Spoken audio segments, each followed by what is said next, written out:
ही Ro-Ro सेवा हे जे साक्षीदार मला वाटतं सर्व मीडियावाले आहेत, कारण तुम्हीसुद्धा माझ्याबरोबर या ठिकाणी गेले 5-6 वर्षापासून या ठिकाणी आपण पाहणी करतो आहे.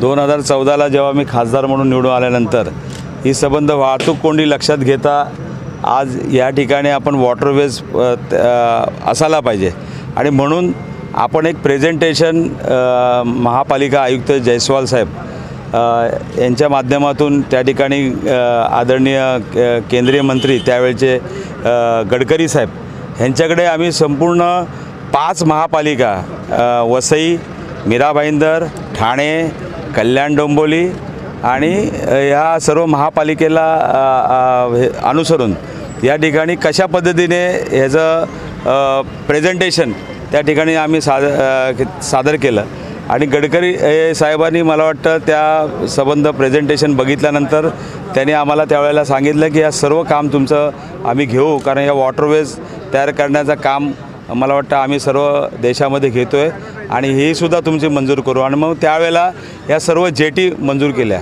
सुरुवातीला 12 जेटी होत्या, त्यानंतर मग दुसरे मंत्री आले, गडकरीनंतर मांडविया साहेब आले आणि त्यांच्याकडे सुद्धा आम्ही ते प्रेझेंटेशन दाखवलं आणि त्यानंतर ह्या संबंध ह्या पहिल्या टप्प्यामध्ये या भाईंदरच्या जेटीचं काम या ठिकाणी घेतलं होतं.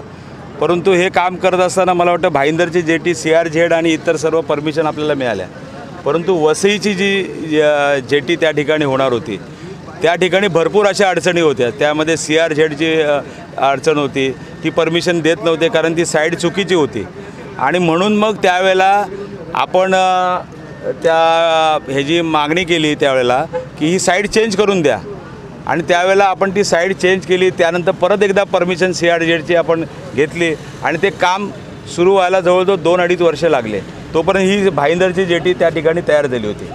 त्यानंतर दुसरी अडचण आली की त्या ठिकाणी जुना रेल्वेचा जो ब्रिज होता त्या रेल्वेच्या ब्रिजवरती त्या ठिकाणी तुम्ही बघितलं असेल जुना ब्रिज त्या ठिकाणी पाण्यामध्येच होता आणि त्याच्यामुळे ते बोट क्रॉस होत नव्हती, त्यामुळे काम करण्याचा अडथळा येत होता आणि म्हणून त्या ठिकाणी आपण बघितलं की त्या रेल्वेला मग विनंती केली की तुम्ही तो जो ब्रिज आहे जुना जो तो तोडायला पाहिजे होता, परंतु तो पाण्याखालचा त्या तसंच ठेवलं होतं, ते तोडायला लावलं. त्यानंतर एक पाचू म्हणून गाव होतं, पांचू त्या पांजू गावाच्या ठिकाणी त्यांना एक पाईपलाईन त्या रेल्वेच्या ह्याच्यावरनं गेली होती, तीसुद्धा शिफ्ट करायची होती. तीसुद्धा त्यासाठी सुद्धा त्या ग्रामपंचायतला त्यांच्याकडे पैसे नव्हते.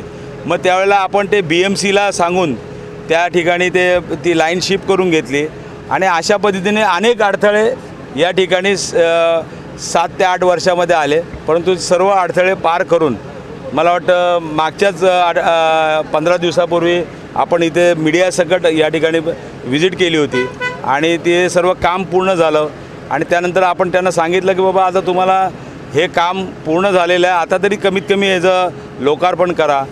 तर त्यांनी आता हे प्रायोगिक तत्वावरती हे आज या ठिकाणी चालू केलेलं आहे आणि खऱ्या अर्थाने वसई असेल किंवा भाईंदर असेल इथल्या लोकांसाठी आनंदाचा क्षण आहे की या ठिकाणी आपण ज्यासाठी 1.5 तास लागतो तो 10 ते 15 मिनटामध्ये या ठिकाणी आपण जाणार आहोत आणि त्याचे साक्षीदार तुम्हीच आहात.